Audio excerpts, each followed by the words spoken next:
Hello, আসসালামু আলাইকুম viewers, কেমন আছেন আপনারা সবাই? আশা করি ভালো আছেন। আজকে নতুন কিছু ট্রাই করলাম, আশা করি আপনাদের সবার ভালো লাগবে।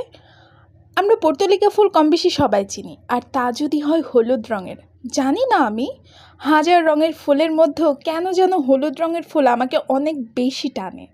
চলেন দেখি আমি কিভাবে আজ পর্তুলিকা ফুল দিয়ে রেজিনের চুড়ি বানাই। তার জন্য আমাকে প্রথমে রেজিন ও হার্ডেনারের এক্স্যাক্ট মেজারমেন্ট করে নিতে হবে।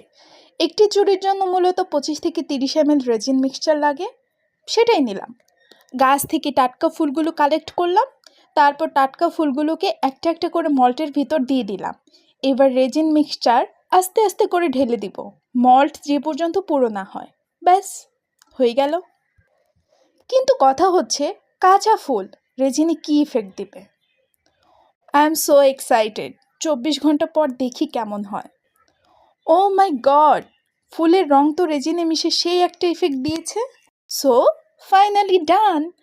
আমার কাছে তো অসাধারণ লেগেছে। আপনাদের কাছে কেমন লাগলো অবশ্যই কমেন্ট করে জানাবেন।